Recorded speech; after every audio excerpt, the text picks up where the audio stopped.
Saya percaya saudaraku selama 1 bulan ini, kita masuk pada satu rema firman yang kalau saudara terus mengikuti, saudara akan melihat dengan cara yang berbeda. Apa yang dikatakan sama, tapi dari sudut pandang yang berbeda. Dan hari ini saudaraku di bagian yang terakhir dari seri firman di bulan Januari ini, saya akan menutup dengan satu rema firman yang tidak biasa saudara. Saya akan beri judul firman ini, Singing at Midnight. Nyanyian di tengah malam. Diambil dari kisah saudaraku pada saat Rasul Paulus dengan Silas, mereka menghadapi aniaya, mereka didera saudara. Tetapi di tengah semua permasalahan mereka itu, mereka menyanyi di tengah kegelapan yang paling gelap dalam kehidupan mereka. Saya berdoa ya saudaraku, apa yang terjadi di 2023 tidak menghentikan nyanyian pengagungan itu dinaikkan di hadapan Tuhan. Saya berdoa apa yang akan saudara hadapi di 2023 itu justru akan menghasilkan pujian di hadapan Tuhan. Dan hari ini saya akan mengajak saudara melihat, belajar dari apa yang dialami oleh Paulus dan Silas ini saudaraku. Bagaimana mereka membalikkan situasi. Apa yang tadinya menjadi ancaman, apa yang tadinya membuli mereka, apa yang tadinya mendesak mereka, menghimpit mereka, dibalikkan menjadi kemenangan saudara. Karena kadang saudara, prinsip yang satu ini gak banyak anak Tuhan tahu. Ada banyak orang Kristen itu punya mentalitas pasrah Pak. Tolong bedakan antara pasrah dengan berserah ya Bu. It's two totally different things saudara. Ada banyak orang Kristen menghadapi keadaan yang ada di depan matanya seolah-olah saudaraku. Ya sudahlah Bu, mau gimana lagi? Ya sudahlah Bu, saya bisa apa? Ya sudahlah Bu, pasrah aja. Akhirnya banyak orang Kristen punya mentalitas saudaraku. Punya sikap saudara. Begitu menghadapi masalah sedikit saudaraku. Sudah nangis-nangis. Sudah menyerah saudara. Sudah angkat tangan. Tapi saya berdoa saudara melalui kisah dari Rasul Paulus ini saudaraku. Hari ini saya berdoa roh keperkasaan itu dibangkitkan dari dalam kehidupan saudara. Tidak lagi mau dijajah. Tidak lagi diam saja ketika iblis membuli saudara. Tidak lagi pasrah berserah angkat tangan saudaraku. Dan mengizinkan iblis mempermainkan hidup saudara. Saya berdoa melalui firman Tuhan hari ini. Saudara tahu bagaimana cara menggunakan senjata saudara dengan benar. Saudara tahu siapa diri saudara. Dan saya berdoa lewat firman ini ya saudaraku akan ada muncul kesaksian-kesaksian apa yang tadinya sempat direbut dalam hidup saudara ditarik kembali, diambil kembali saudaraku. Apa yang sempat hilang dari hidup saudara diambil dan dikembalikan. Engkau yang selama ini terus-menerus hidup sebagai orang yang kalah tahun ini saudara. Ketika engkau belajar kebenaran firman ini, engkau belajar untuk bangkit jadi pemenang. Oh saya tidak mendengar kata amin dari tempat ini. Kalau mau tepuk tangannya boleh yang paling dahsyat buat Yesus Tuhan kita. Saya akan mengajak saudaraku kali ini, kita akan membaca kisah ini dari kisah Rasul pasal yang ke-16 ini. Ayat yang ke-19 sampai ayatnya yang ke-40 cukup panjang saudara. Saya akan membawa saudara satu demi satu dari kisah-kisah yang ada di dalam Alkitab ini untuk saudara melihat Apa yang terjadi dan bagaimana Rasul Paulus ini bersikap. Saya bacakan terlebih dulu dari ayatnya yang ke-19, saudaraku. Ketika tuan-tuan perempuan itu melihat bahwa harapan mereka akan mendapat penghasilan lenyap. Saudara harus mengerti terlebih dulu kisah ini. Kalau saudara baca dari ayat 16 mungkin saudara tidak paham. Tapi masihkah saudara ingat akan kisah seorang perempuan, saudaraku, yang kerasukan roh tenung, saudara? Nanti kalau saudara baca dari ayat yang ke-18 ke depan, saudaraku, maka saudara akan mengerti kisahnya. Ada seorang wanita, saudaraku, yang kerasukan roh tenung, sehingga akhirnya dia bisa melakukan tenung, saudaraku, dan dengan cara itulah dia mendatangkan penghasilan untuk bos-bos yang dia layani, saudara. Sampai satu hari, wanita ini berjumpa dengan Rasul Paulus. Ketika dia berjumpa dengan Rasul Paulus, dia mulai mengatakan, ini loh hamba Tuhan. Ini orang yang diurapi. Ini orang yang memberitakan jalan kebenaran. Tapi yang jadi masalah, saudaraku, dia mengatakan itu semua dari roh tenung yang ada di dalam dirinya. Sehari, 2 hari berlalu, saudara, Paulus itu membiarkan saja wanita ini terus ngoceh terus, saudaraku. Kemana Paulus pergi diikutin terus, saudaraku, dan dia terus mengganggu, saudara. Sampai di satu titik, Rasul Paulus itu enggak tahan, saudara. Rasul Paulus enggak tahan karena wanita ini terus mengganggu berhari-hari, saudara. Akhirnya oleh Rasul Paulus, saudara, roh tenung ini diusir. Ketika roh tenung ini diusir, rohnya keluar. Tapi sebagai akibatnya, wanita ini tidak lagi punya kemampuan untuk melemparkan tenungan, saudaraku. Dan Alkitab mencatat, gara-gara itu, kita lanjutkan, saudaraku, pembacaan ayat ini. Mereka aktif dengan bahwa harapan mereka akan mendapat penghasilan lenyap. Jadi yang tadinya mereka dapat penghasilan dari nenungin orang-orang, saudara, bos-bosnya jadi kaya karena wanita ini. Setelah rohnya keluar, wanita ini sudah nggak bisa melakukan apa-apa lagi. Akhirnya mereka marah, saudara, dan apa yang mereka lakukan? Mereka menangkap Paulus dan Silas, lalu menyeret mereka ke pasar untuk menghadap penguasa, saudaraku. Ketika Rasul Paulus dan Silas ini diseret, saudara, menghadap penguasa dari kota-kota ini, para bos-bos ini, saudara, mulai memfitnah Paulus dan Silas. Ayat 20, setelah mereka membawa keduanya menghadap pembesar-pembesar kota itu, berkatalah mereka, katanya, saudaraku, orang-orang ini mengacau kota ini. Karena mereka orang Yahudi, ayat 21, dan mereka mengajarkan adat istiadat yang kita sebagai orang Rom tidak boleh menerimanya atau menurutinya, saudaraku. Pada saat, saudaraku, Rasul Paulus dan Silas ini ditarik, saudara. Mereka dihakimi, difitnah, diperlakukan dengan tidak adil. Bukan karena apa yang mereka lakukan, tetapi karena ketidakpuasan dari orang-orang yang merasa dirugikan dari apa yang mereka lakukan, saudaraku. Berapa banyak dalam kehidupan ini, saudara?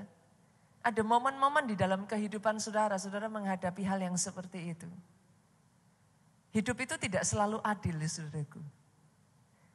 Kalau saudara menuntut keadilan di dalam kehidupan, saudara akan kaget dengan bagaimana saudara tidak akan mendapatkannya.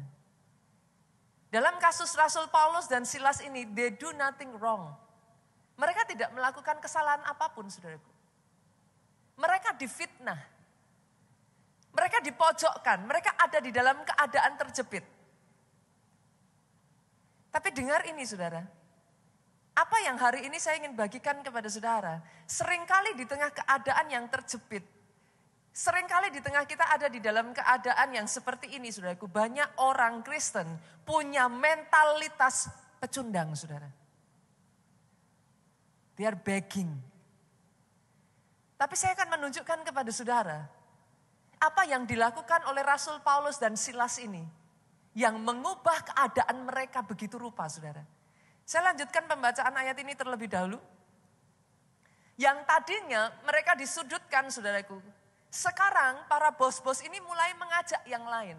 Berapa banyak dari saudara yang mengalami ketika saudara ada di dalam keadaan yang seperti ini seringkali. Bukan 1, 2, 3 orang, tiba-tiba masalah datang bertubi-tubi begitu saja, saudara. Sama dengan Rasul Paulus, lihat ayatnya yang ke-22. Juga orang banyak bangkit menentang mereka. Lalu pembesar kota menyuruh mengoyakkan pakaian dari tubuh mereka. Mereka bukan saja difitnah, saudara. Mereka dipermalukan. Mereka diperlakukan tidak sebagaimana mestinya. Dan mendera mereka, ayat 23, setelah mereka berkali-kali didera. Bukan hanya sekali, saudaraku. Paulus dan Silas itu dianiaya again and again and again and again. Ada orang-orang di tempat ini yang hari-hari ini saudara diizinkan mengalami pukulan bertubi-tubi, saudara. Saudara dipermalukan.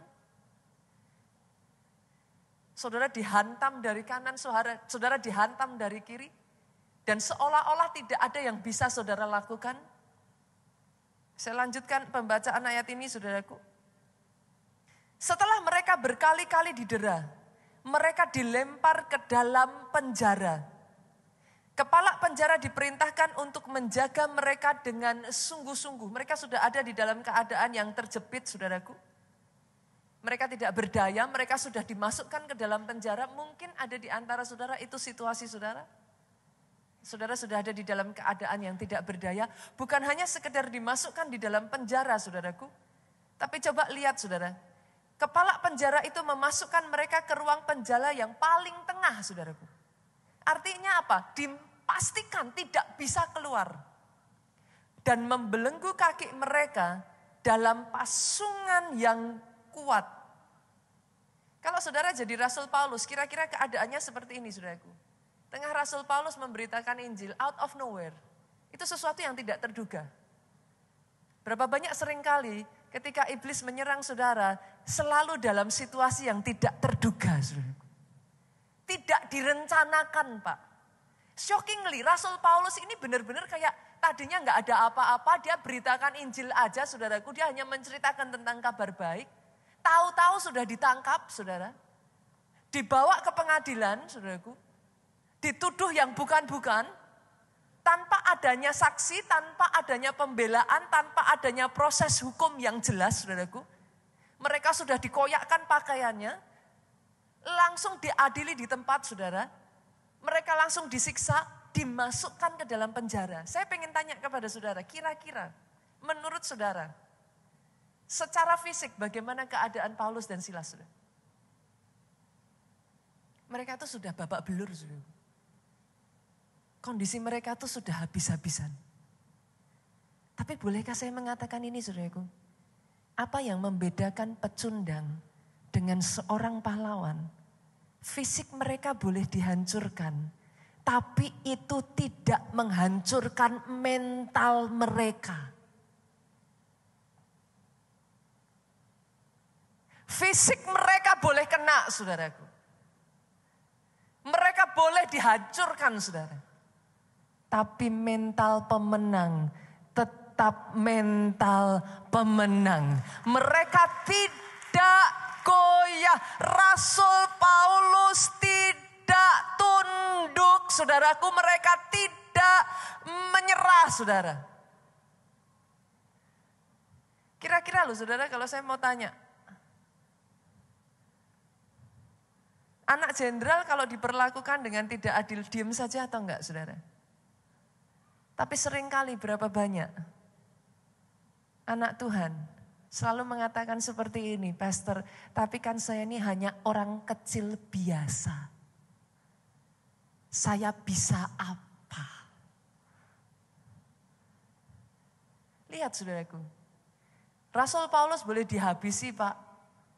Secara fisik mereka kena.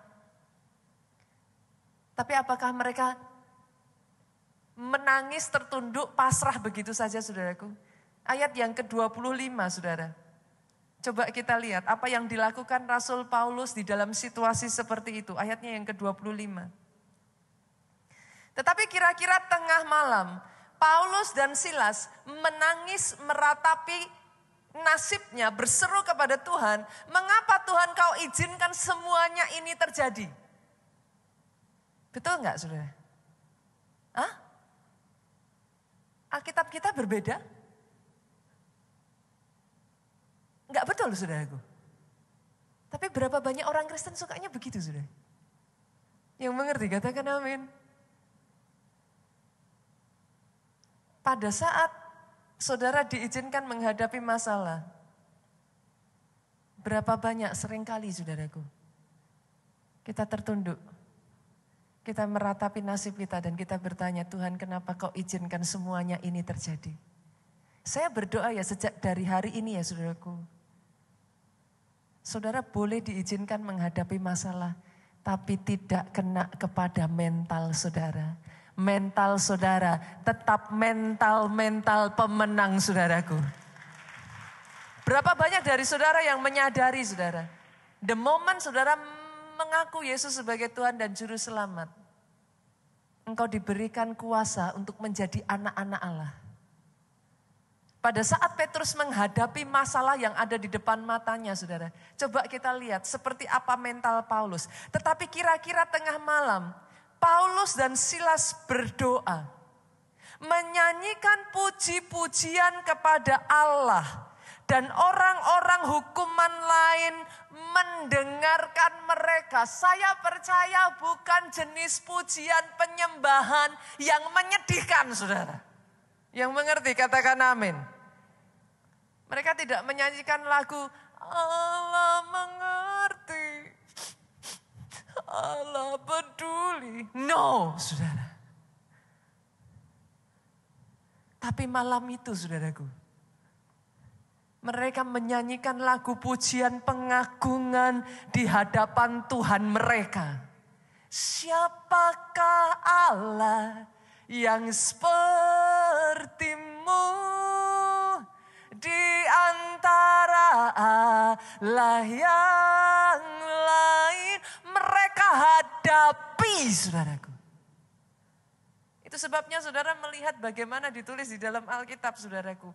Orang-orang yang lain mendengarkan pujian mereka.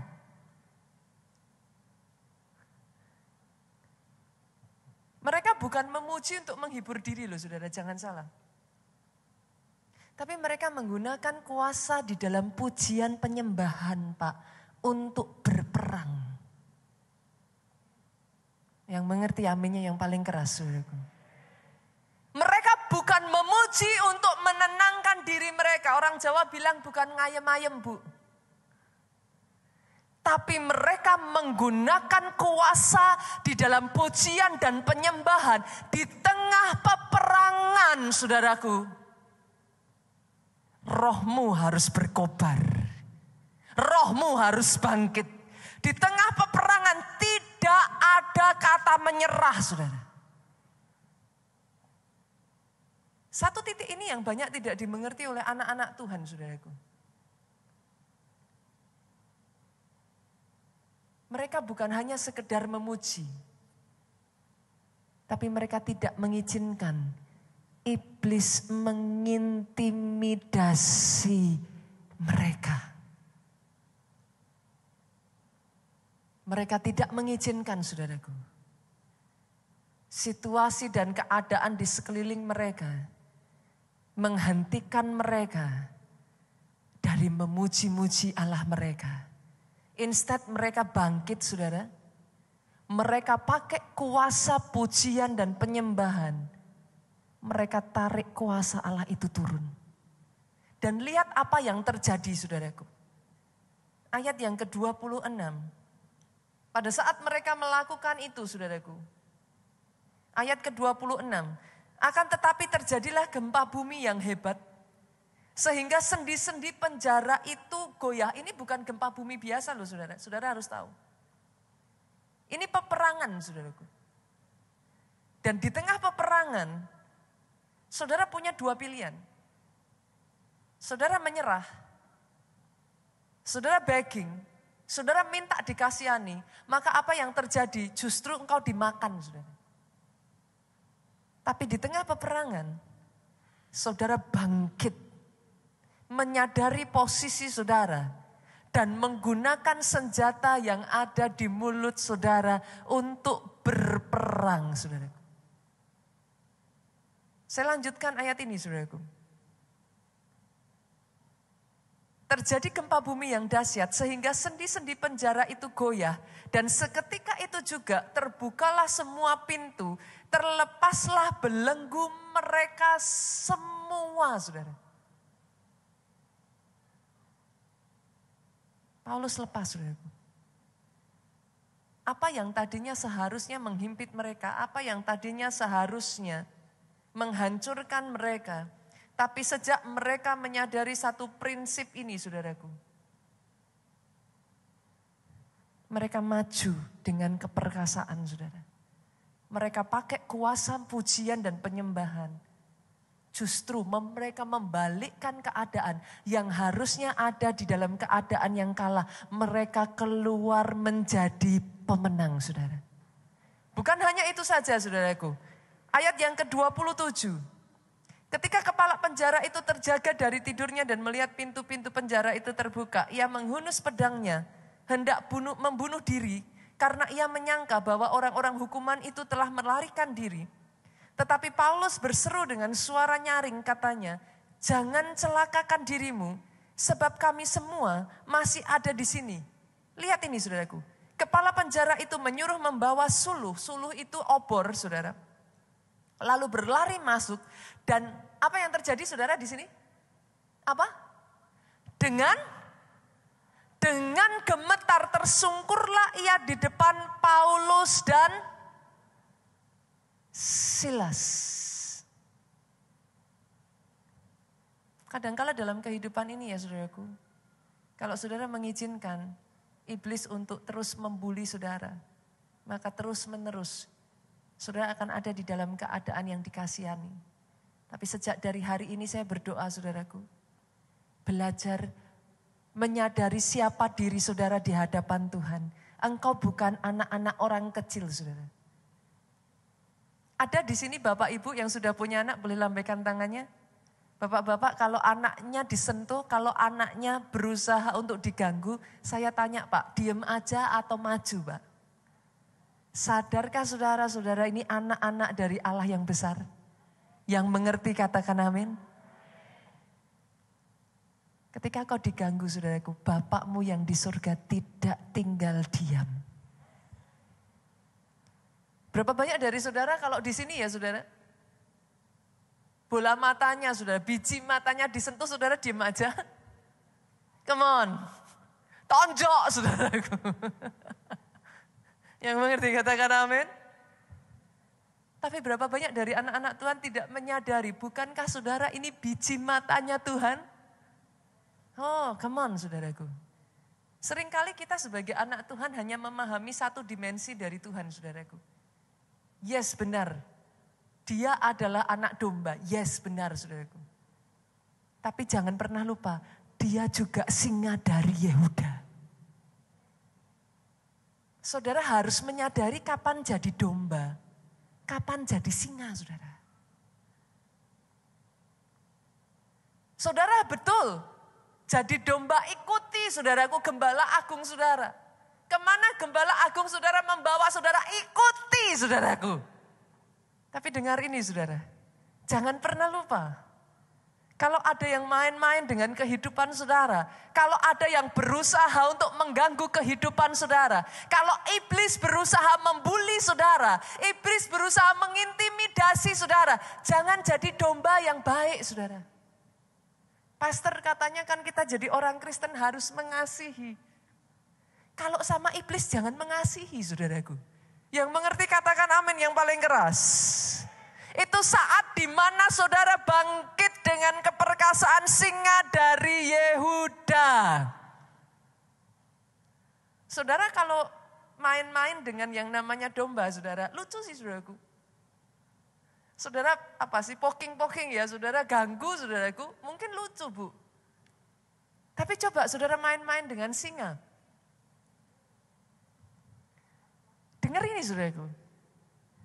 Pastikan, kalau iblis berusaha mempermainkan hidup saudara, pastikan dia tidak akan keluar tanpa konsekuensi saudara.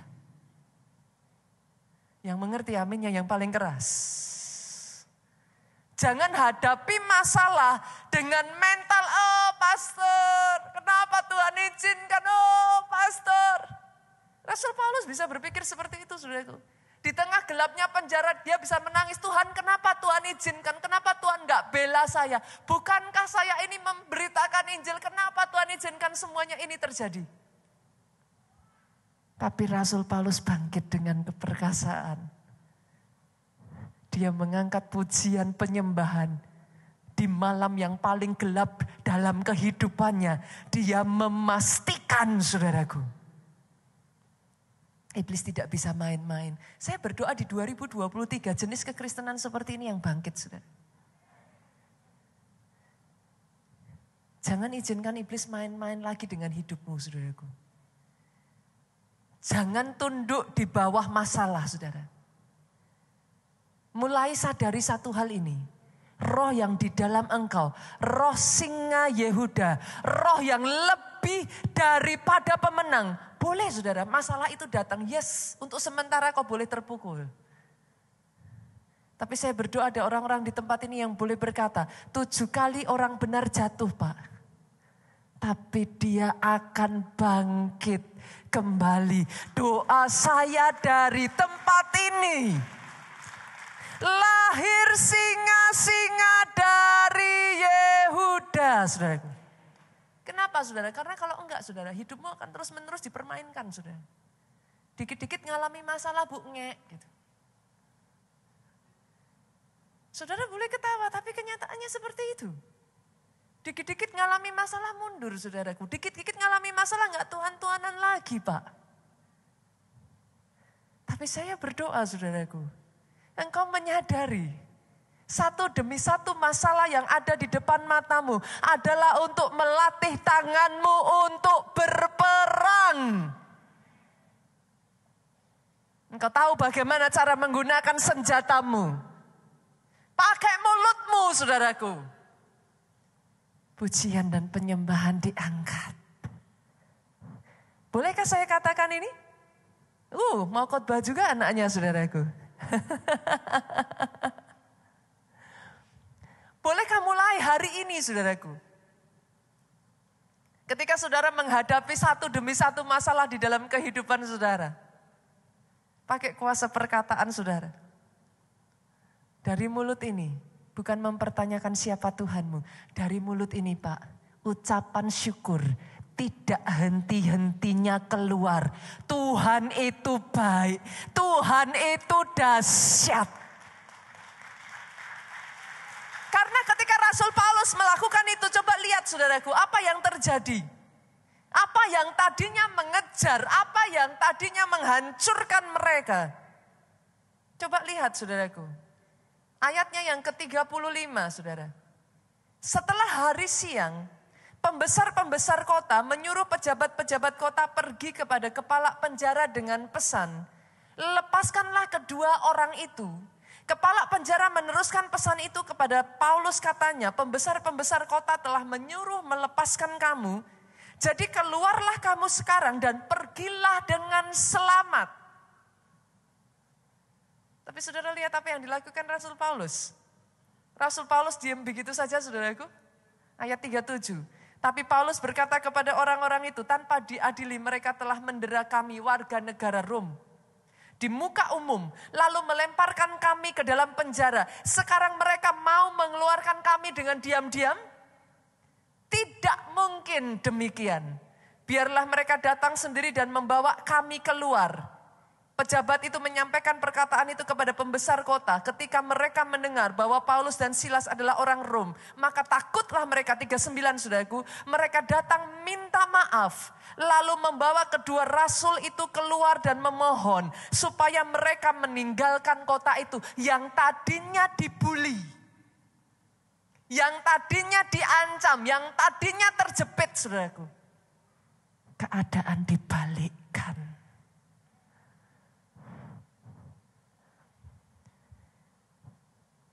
Tahun 2000, saya lupa persisnya saudaraku. Sekitar mungkin tahun 2015-2016 saudara. Jogja pernah mengalami hal yang sama saudaraku.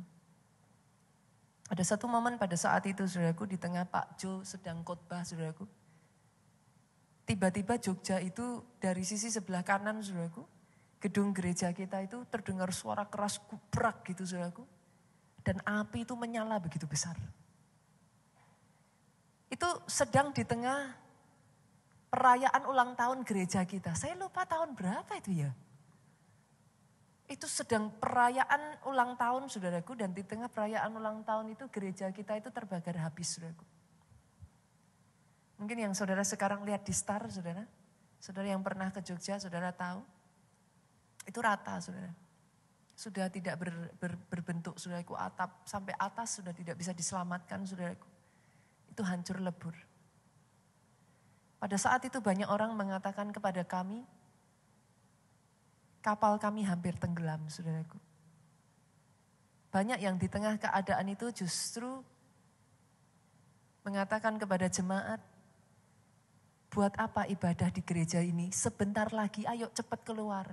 Sebentar lagi, pasti akan hancur. Ada hal-hal di dalam kehidupan ini ya, saudaraku, sesederhana ya. Iblis itu enggak segampang itu untuk menyerahkan warisan yang Tuhan punya atas hidup saudara loh. Saudara jangan berpikir karena Tuhan sudah menjanjikan tanah perjanjian itu turun dari langit begitu saja Pak. No. Yes, Tuhan sudah menjanjikan, tapi iblis akan berperang mati-matian saudaraku untuk memastikan saudara tidak masuk ke tanah perjanjianmu. Tahun 2000 sekian itu saudaraku, ketika Jogja ada di dalam keadaan yang gedungnya terbakar, itu kita di tengah situasi ulang tahun saudaraku.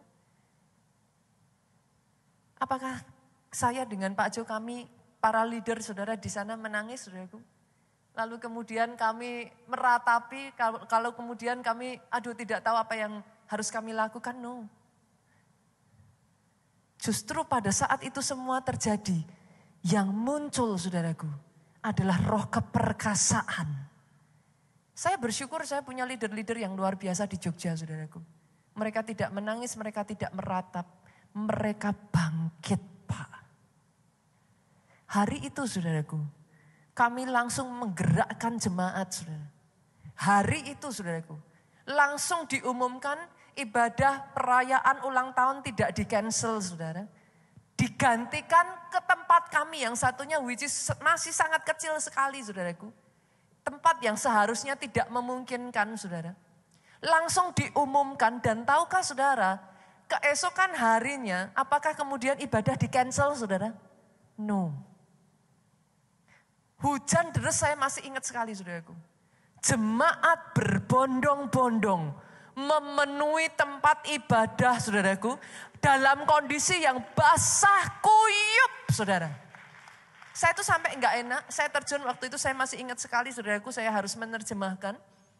Saya terjun ke lapangan, saya terjun ke bawah, saya ketemu dengan jemaat. Jemaat itu Bu datang itu basah kuyup, baju sampai ke celana semuanya basah. Saya sampai tanya, Pak, is it okay? Saudara tahu apakah itu membuat mereka, udah Bu kami pulang aja deh hujan-hujan kayak gini? No. Mereka masuk Bu. Mereka masuk dan berkata seperti ini saudaraku. Bisa nyampe ke tempat ini saja, kami sudah bersyukur pastor. Kami akan menaikkan pujian dan penyembahan di hadapan Tuhan. Basah seperti ini bukan halangan buat kami memuji Tuhan. Malam itu ya saudaraku tempat yang tidak seberapa saudara. Itu dari ujung ke ujung orang berjubel saudara. Sampai di bagian depan itu para pelayan Tuhan duduk berjajar. Sudah tidak ada satu space pun saudaraku. Bahkan kamar mandi aja depan kamar mandi Pak itu dipakai orang Pak. Begitu enggak cukupnya orang sampai duduk di tangga-tangga. Area Kids Impact itu berjubel penuh dipakai, itu pun tidak cukup saudaraku. Orang rela berdiri saudaraku di pojokan dinding-dinding hanya untuk mengikuti perayaan ibadah ulang tahun kita. Dan saudara tahu apa yang terjadi? Roh Tuhan turun saudaraku. Justru itu jadi malam lawatan, malam kebangunan rohani besar-besaran di kota Jogja saudara. Dalam waktu 3 hari saudara. Kami tidak punya tempat, saudaraku. Itu terbakar habis. Nggak bisa dipakai, saudara. Dan itu masih harus dalam proses inspeksi, saudaraku. Jelas tidak bisa digunakan. Dalam waktu 3 hari, saudara. Karena para leader bangkit, saudaraku.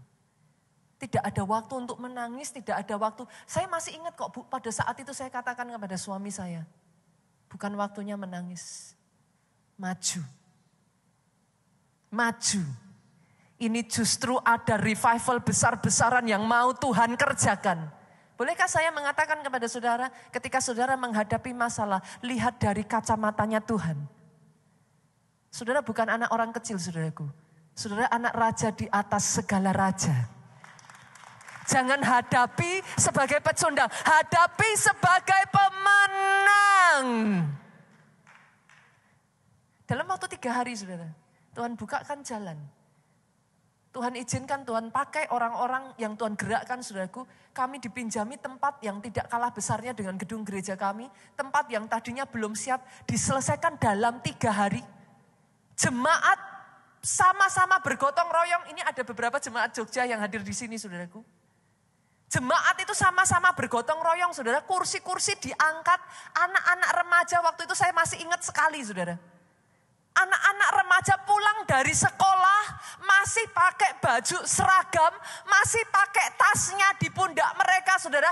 Datang ke gereja, nyikat bangku gereja, saudara. Karena saudara kebayang, itu kalau sudah hangus api, Pak.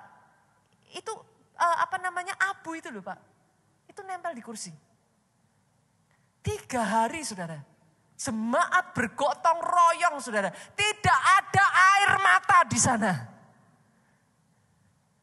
Tapi orang-orang gagah perkasa yang berjuang, saudaraku. 3 hari kemudian, saudara, saya masih ingat itu kejadian hari Kamis. Hari Jumat, kami mengadakan ibadah dengan jam ibadah yang sama. Kalau saya nggak salah 5 kali ibadah diadakan. Jemaat bersorak-sorai, saudaraku. Tidak ada pertanyaan dari mulut Tuhan, kenapa Tuhan izinkan ini semua terjadi. Tapi bangkit, saudara. Tapi tahukah saudara dari peristiwa kebakaran di Jogja, yang tadinya kami hanya ada di satu tempat, saudaraku. Tempat yang satunya itu hampir dilepas. Tapi gara-gara peristiwa kebakaran, justru Jogja itu jadi 3 tempat, saudara. Dengar ini, saudaraku. Ketika Tuhan izinkan ada masalah terjadi, dan saudara bisa merespon dengan benar. Saudara bisa menghadapi dengan benar. Di balik masalah ada mahkota. Justru lebih dahsyat yang mau Tuhan kerjakan atas kehidupan saudara. Dengar ini 2023. Di tengah malammu yang paling gelap, angkat pujianmu yang paling keras di hadapan Tuhanmu. Boleh tepuk tangannya yang paling meriah buat Yesus Tuhan kita.